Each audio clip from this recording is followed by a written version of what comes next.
एक बार एक शिकारी शिकार करने के लिए जंगल में पहुंचा। उसने अपने तीर पर बहुत ही खतरनाक जहर लगाया और शिकार को निशाना बना करके उसने तीर को छोड़ा, लेकिन उसका तीर चूक गया और तीर एक पेड़ पर जा लगा। वह पेड़ बहुत ही हरा भरा और बहुत सारे तोते उस पेड़ पर रहते थे। जैसे ही वह जहरीला तीर उस पेड़ पर जाकर लगा, वह पेड़ धीरे धीरे सूखने लगा और उस पेड़ पर जो भी तोते रहते थे वह एक एक करके उस पेड़ को छोड़कर जाने लगे। उस बड़े से पेड़ के कोटे में एक बहुत ही बूढ़ा तोता रहता था, जो बहुत ही धर्मात्मा और अच्छे मन का था। सभी तोते उस पेड़ को छोड़कर जाने लगे थे, लेकिन वो बूढ़ा तोता जाता था, दाना लेकर के आता और उसी कोटे में आ करके बैठ जाता था, परंतु उस पेड़ को छोड़ने को तैयार नहीं था। बूढ़े तोते के साथियों ने कई बार आकर के उसे समझाया कि यह पेड़ सूख रहा है और किसी दिन गिर भी जाएगा, चलो किसी और पेड़ पर चल कर रहा जाए, परंतु वो बूढ़ा तोता वहां से जाने को तैयार नहीं हो रहा था। अब ये बात देवराज इंद्र तक पहुंची। उन्हें बताया गया कि एक तोता है, वह जिस पेड़ पर रहता है उस पेड़ पर एक जहरीला तीर लगने के कारण सूखने, गिरने और खत्म होने के कगार पर आ पहुंचा है। और एक बूढ़ा तोता अभी भी वहीं पर रह रहा है। वह दाना लेकर आता है और वहीं पर रहता है, जबकि उस जंगल में बहुत सारे पेड़ हैं, लेकिन वो उसी पेड़ पर रह रहा है।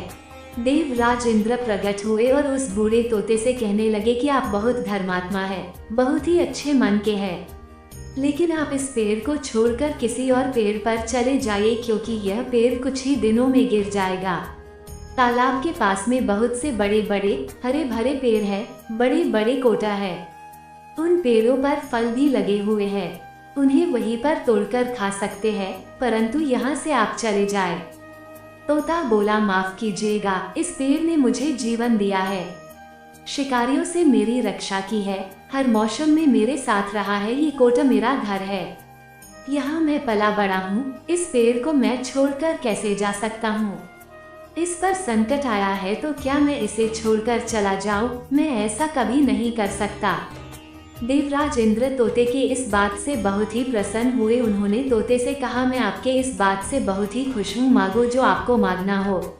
उस बूढ़े तोते ने कहा, मुझे बस इतना मांगना है कि जिस पेड़ ने मुझे जन्म दिया, जहाँ मैं रहा पला बड़ा, जिसे आप मेरा जन्मभूमि कह सकते हो, आप इसे फिर से वैसा ही हरा भरा कर दो जैसा ये था। देवराज इंद्र ने अमृत से उस पेड़ को सिंच दिया और पहले की तरह हरा भरा कर दिया। अब वापस से उस पेड़ पर आकर के बाकी तोते रहने लगे। वह बूढ़ा तोता कुछ समय तक और जिंदा रहा, फिर उसकी मृत्यु हो गई और वह स्वर्ग में चला गया। ये कहानी हमें सिखाती ये है कि जब भी किसी इंसान का बुरा दौर आता है तो इमोशनली वह टूटा हुआ होता है, उसे किसी के सहारे की जरूरत होती है, किसी की आवश्यकता होती है। अगर आप ऐसे समय में उसे छोड़कर चले जाएंगे, उससे बात नहीं करेंगे, मुंह मोड़ लेंगे, तो आपसे बुरा कोई नहीं है, क्योंकि आप किसी के सुख का साथी बने या ना बने, लेकिन आपको हमेशा किसी के दुख का साथी जरूर बनना चाहिए।